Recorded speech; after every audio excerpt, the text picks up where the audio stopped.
to look at not what you need, but sometimes you got to look at what you actually have. I don't know who I'm speaking to this morning, but I want to speak to you. I want you to stop focusing on what you're lacking and start focusing on what you have.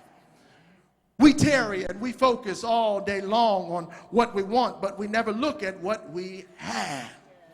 This poor widow on first glance looked as if she had nothing, but ultimately she had everything she needed to obtain what she wanted. She couldn't see it, but God had already given it to her. So I don't know who I'm talking to today, but you may not see it, but you already have it. This widow, this poor woman answered Elijah and says, I have a pot of oil. That was all that she had of value, was a pot of oil. She had a big problem. She had limited resources, but the truth of the matter is she had a resource.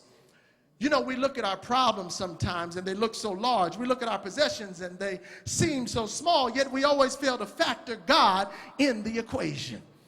And the truth is, he will put us in some situations, he'll put us in some circumstances where we feel like we don't have enough. But the story goes on to say that Elisha, the man of God, tells her to go to her neighbors and borrow not more oil, not more money, not more resources, but borrow some empty vessels.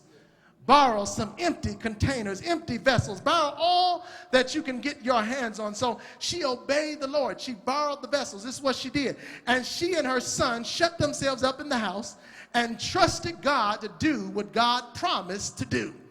The question I want to ask you today, can you shut out everything else and do what God asks you to do? Can you shut everything out in your life and just follow through on what God promised that he can do in your life? And so with that, as the story goes on, they handed her the first vessel and she fills it up and she fills it up one after the other. And oil actually keeps pouring out of that small little vessel, out of that small flask of oil until every vessel was full. Think about this. When the day ended, there was a mother with her sons who had learned a valuable lesson. They're in the privacy on their own home. They learned that help was already on the way. God was all powerful and able to meet their need. And see, all he needed them to do was to be obedient, and 2, use what they had, and 3, follow God's word. All again he needed them to do was, number 1, say be obedient. Number 2, say use what you have. And number 3, say follow God's word. See, this is what the Lord is up to in your life. See, once you get into the right position, you're ready for God's provision.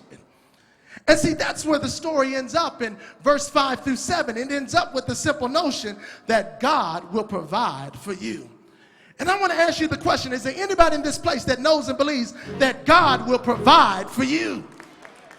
The woman, check this out. The woman and her 2 sons, they filled one vessel after another until every vessel that they had borrowed was full. See, she began that day with nothing, but I want to report to you today that she ended that day with everything. And see, that's what God can do in your life. You can start out with nothing, but you can end up with everything.